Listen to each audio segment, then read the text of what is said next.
kumita ka ng 500, bumili ka kaagad ng Starbucks.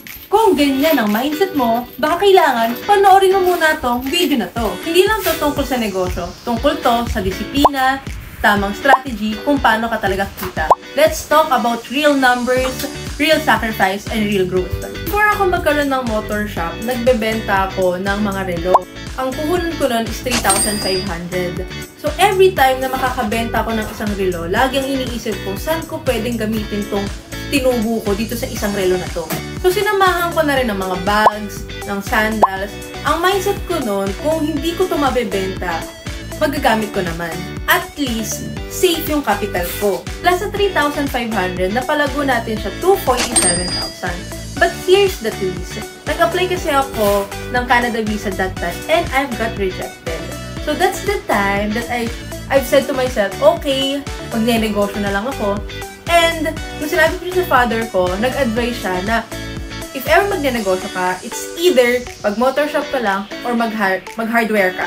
Kasi yun lang yung walang panis. And ano man yung mangyari, mabebenta mo pa rin siya. Kahit pandemic, ito na kasi yung panahon na akala natin hindi naman tatagal talaga yung pandemic. So, sinubukan pa rin namin. So, since meron akong 47,000, sabi ko, try natin yung motor shop. So, from 47,000, kumuha ako ng 10,000.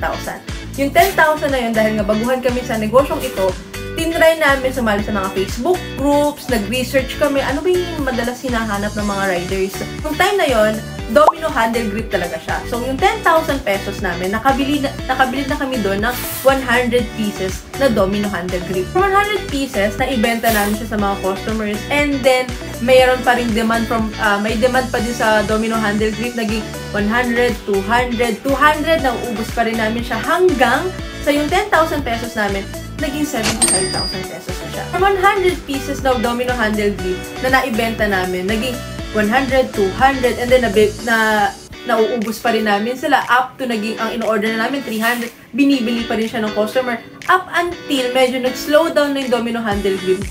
That's that time na nag-research ulit kami kung ano ba yung hinahanap ng customers. And that time, ang gusto naman ng customers ay foldable side mirror. Naghanap kami ng supplier and then nagsimula ulit kami sa 100 pieces lang ulit. So, 100 pieces ang naging yung tinutubo namin from, remember ha, nagsimula tayo sa relo and then napunta tayo sa domino handle grip. Yung mga tubo nun, ginamit natin siya pambili naman itong foldable side mirror. So, nag-invest kami ng 21,000 para sa 100 pieces na foldable side mirror. And from then on, yung 21,000 pesos natin, naging 80,000 pesos siya. Nakikita mo na ngayon kung paano natin pinapaikot yung tubo mo. So, I have 2 lessons to share with you. First is to sacrifice first and enjoy later. Ang tunay na negosyante, marunong magtiis. Second is to reinvest your profit. Yung tubo mo, yan lang dapat ang gagastusin mo din patungo sa bago mong mga items na bibilin at ibebenta. Like and share this video kung ikaw din ay nangangarap sa negosyo mo. Comment down below, kaya ko to, if willing ka na mag-start ang first step. And don't forget to follow our account. Mas marami pa kaming kwento na i-share sa inyo about faith, failures, and success na makakatulong sa iyo.